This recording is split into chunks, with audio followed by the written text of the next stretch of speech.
The diagnosis of ANCA vasculitis goes a lot through pattern recognition, I think. So you need to learn to recognize these patterns. So because they are not going to be obvious to you when you see the patient. So you need to put the pieces together. Usually the consult will be for something like, I don't know, like I don't know what's going on, or help me with this case, or shortness of breath, or something like that. That's the spirit of the consult, and then you have to try to put together this. So how can you start thinking about these conditions? If you see someone with a pulmonary renal syndrome, yes, that's like ANCA vasculitis should be in your differential, along probably with lupus, along with Goodpasture syndrome, probably along with choroideremia, and who knows, probably other infections and post-infectious GNs and things like that. But they should be up there. A patient with diffuse alveolar hemorrhage, someone that you have to bring ANCA vasculitis to the differential. Patient with nodular lung disease, especially for GPA. Granted that the differential is going to be wide, the differential is going to be extensive, but if everything else fits, this could be it. Patients with ILD, as I said before, commonly MPA is not considered, but in some cases probably it should.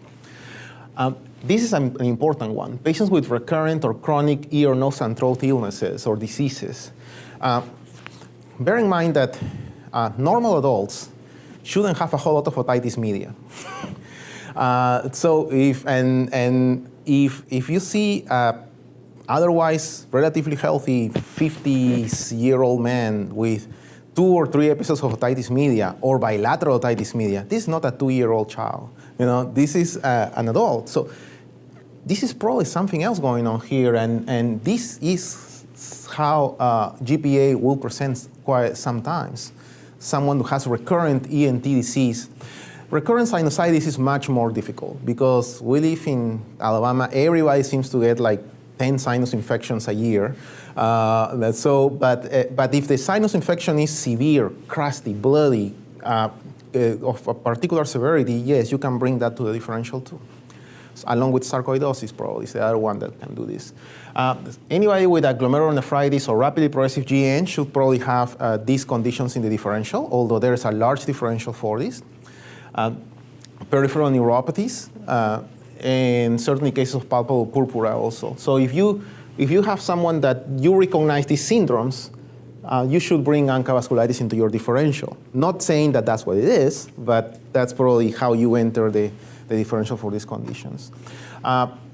Words about ANCA testing, always important. ANCA testing is done in 2 ways. One, through indirect immune fluorescence. That basically means getting the patient's serum, and there's a preparation of neutrophils, which is fixated, and they put the patient's serum in there, and then they look in the microscope to see if there is actually a positive immune fluorescence.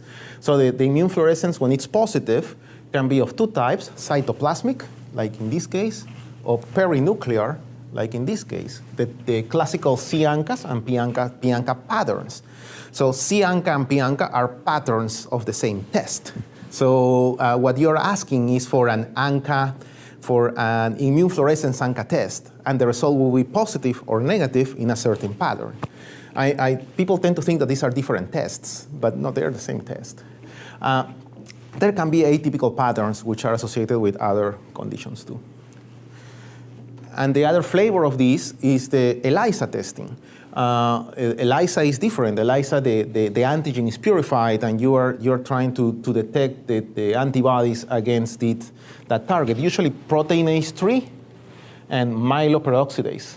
The proteinase 3 antibody test is the usual target of C-ANCA reactivity, and the MPO is the usual target of P-ANCA reactivity, but that's not an absolute rule. Meaning that sometimes patients with P-ANCA can have PR3, and patients with C-ANCA can have MPO as their target antigen. Much less common than the other way around, but it can happen. Disease associations are also characteristic, but not pathognomonic, meaning that most patients with GPA Wegeners are PR3 positive, as opposed to MPO positive. most patients with microscopic polyangiitis are MPO positive as opposed to PR3 positive, but it's not an absolute rule, as you can see in these numbers. So I have a not insignificant subset of patients with GPA phenotype, granulomatous disease, lung presentation with nodules and masses that have MPO, and patients with MPO that have PR3. So Church-Strauss tends to be much more commonly. So 50% of the times will be ANCA negative, but when it's positive, it's usually MPO. And this is probably the slide that you should remember. Not everything here, but the concept of it. So it's, and our fellows in consults, Nan and Tao could tell me how often we are called in consults for something that has this or that and an ANCA positive test. And everybody gets fixated on, oh, this is it, you have like ANCA vasculitis. No. So ANCAs are useful tests in the right clinical context, but they tend to have a laundry list of false positives or confounding factors. So all of these vasculitis could give you ANCAs. They tend to be lower titer. They tend to be atypical. But just saying that all these conditions can give you positive ANCAs at some point. Other autoimmune diseases can give you positive ANCAs. Very notably, inflammatory bowel disease gives you P ANCAs or atypical ANCAs very frequently. Infections, TB, very commonly TB gives you ANCA. So just bear that in mind. And several other miscellaneous conditions. When I wrote this paper, we were starting to recognize the levamisole crisis, but it was not fully recognized. But many cases of patients who abuse cocaine have cutaneous presentations with ecchymotic lesions associated with an array of antibodies, including all forms of ANCA. And this is not an ANCA vasculitis properly. This is an inflammatory vasculitic condition, a microthrombotic inflammatory condition associated with levamisole that is quite distinct. But the general concept is a positive ANCA test doesn't mean that the patient has an ANCA vasculitis. And that's why a reasonable attempt to obtain tissue should always be entertained and considered. So one of the frustrations of my experience as a consultant has been sometimes the reluctance from the consulting services to give us tissue. And sometimes there are very good reasons not to give us tissue. So, for example, there is not a good area to biopsy, or it's too risky, or the patient is anticoagulated and they cannot take the patient off anticoagulation, or there's some other medical reason why the patient cannot be biopsied. But at the very least, the mental exercise and the effort to consider biopsy should be there. Because I have seen not an insignificant amount of cases, again, in which many pieces were in favor of ANCA, including the ANCA testing, and the diagnosis was a different one. It was endocarditis. It was cancer. It was some other condition that the treatment approach was radically different. So, an attempt to get tissue should be entertained and done, and it's, it shouldn't be our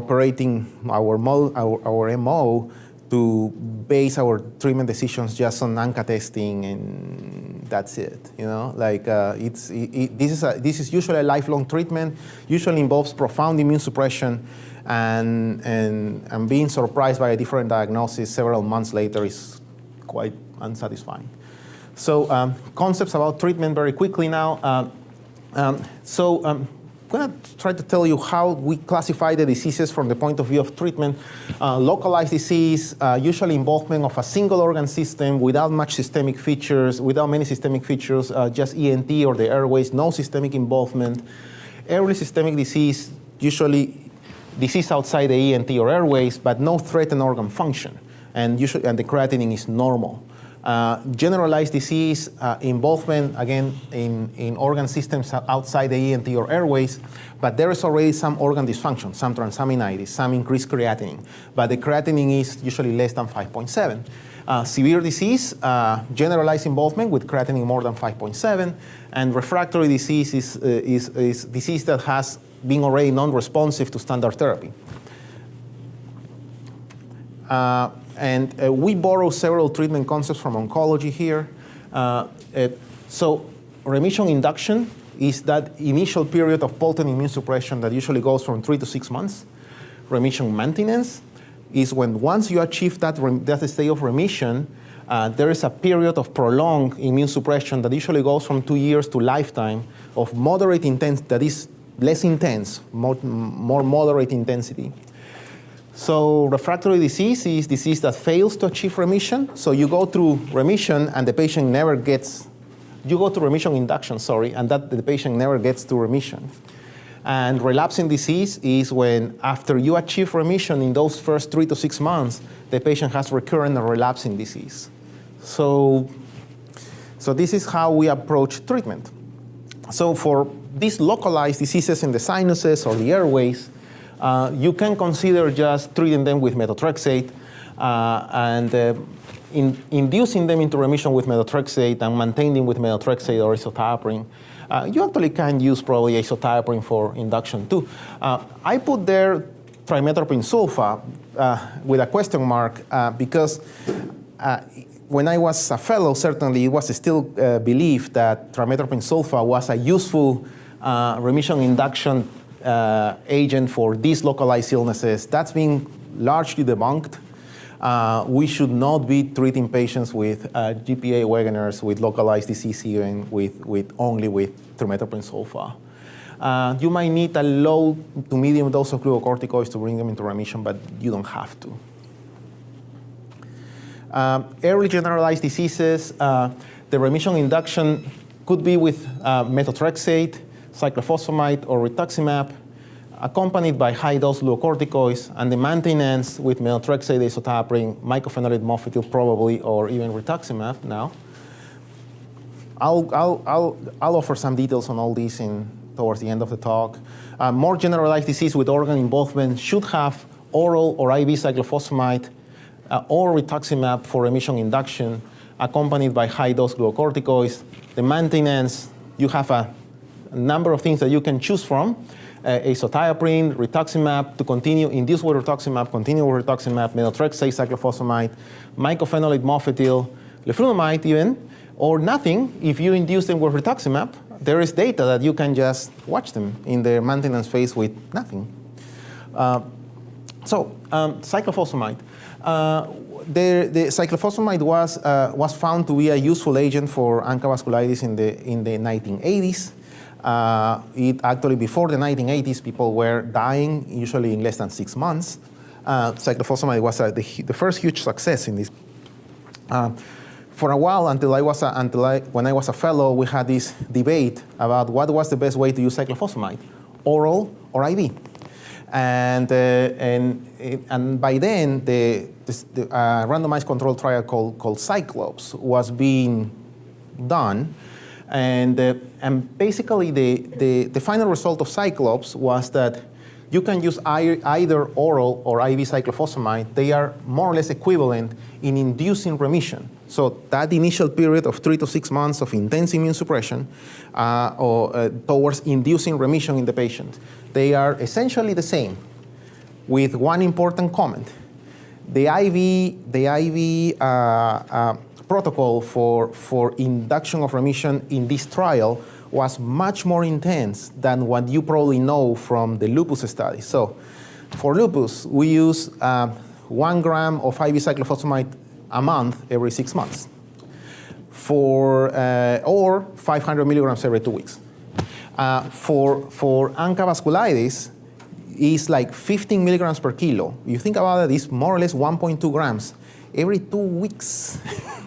So, and you can space it out to every 3 weeks later, but it's usually every 2 weeks. It's much more than the typical regimens that patients get for lupus nephritis, for example. And so if you compare that to oral cyclophosphamide, that is 2 milligrams per kilo every day by mouth, it's the same. But you have to do it the right way with much more IV cyclophosphamide to get there. So, remission is highly successful. You can see, it's almost 100%. So it's good. Now, very interestingly, when you look at these patients later, in what happens after you have induced remission on them, the patients that got IV here, they have a much larger risk of having relapses. So although they are the same in getting to remission, patients that get IV then tend to relapse more often. And another concept from this study that is not directly related to the comparison between IV and PO, but is nevertheless interesting, is that patients with PR3 positive disease, Wegener's phenotype, tend to relapse much more often. Survival. This is survival without relapse. Time to relapse, sorry. And patients with that, in general, with PR3 conditions, tend to do worse than patients that are not PR3 positive.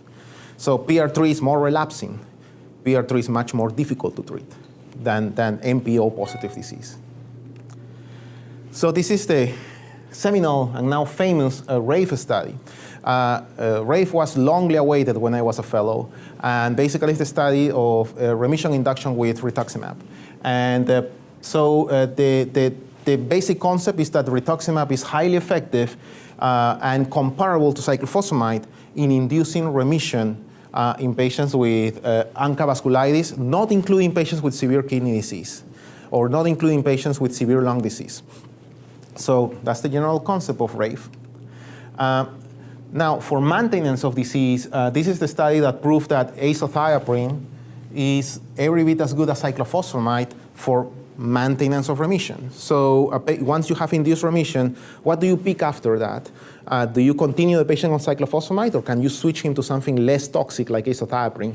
You can switch him to azathioprine. That's perfectly fine. It's comparable to cyclophosphamide. That's what we've been doing for the most part after induction with cyclophosphamide. So you compare azathioprine with methotrexate for remission for maintenance of remission.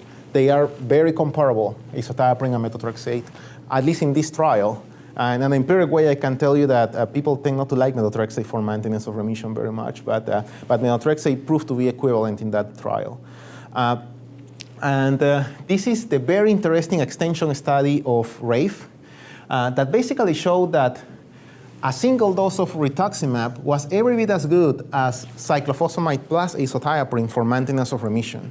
So the interesting concept here is that these patients got rituximab at the very beginning, and after that they got nothing, as opposed to the other patients who got cyclophosphamide, and then they were transitioned to azathioprine. So patients with rituximab did exactly the same as patients that were maintained on that regimen after getting nothing for maintenance of remission. Now you can see that the relapse rate is 40%. So it's very high, and probably you should treat them with something after you induce them with rituximab. But just the general concept that it was every bit equivalent is an important one. This one also shows that PR3 disease is much more relapsing than MPO disease, as confirming the previous finding from the Cyclops study. And this is the European study that came in 2014 for maintenance of remission with rituximab. So rituximab was much better than azathioprine in maintaining remission. Remember that I told you that you can use azathioprine as opposed to cyclophosphamide. You can use methotrexate or azathioprine. Well, rituximab very, very strongly beat azathioprine in maintaining remission. So what is getting more finally accepted is that we probably should induce these patients with rituximab and maintain them with rituximab. Mycophenolate can be used, although it was found to have to be less effective than azathioprine. This is actually the frequency, the proportion of relapses, and mycophenolate was less reliable than azathioprine in maintaining remission.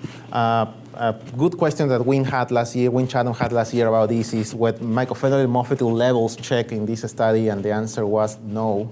So there might be a problem with absorption. For severe disease, you can use PO cyclophosphamide, IV cyclophosphamide, or rituximab. The authors of the RAVE study claim that the more severe the case, the better they did with rituximab. That's all post hoc. So you grab a study, you do your analysis, then you start digging and dredging in the data, finding more stuff post hoc. So it's not, the study was not powered or designed to test that hypothesis, but there is a possibility that that's true, that rituximab is better than the cyclophosphamide preparations for severe disease, more severe lung disease, severe kidney disease. This should be accompanied by high-dose glucocorticoids and probably plasma exchange, plasmapheresis, talking about RPGN or DAH. And you can maintain these patients in the conventional way with all the other options we've discussed already. So refractory, relapsing, persistent disease. So all of these have been tried. I am not going to claim significant experience with any of these. But this is what you can find reported: IVIG, infliximab. Before rituximab came to be probably the tested formally, there were studies with infliximab, and it was moderately effective, but we wouldn't go there nowadays. Anti-thymocyte globulin, alemtuzumab, which is a very strong CD52 suppressive agent, basically wipes out all lymphocytes, and other agents that I have no experience with, I would say. I want to leave it there. We're out of time, and glad to answer any questions you might have.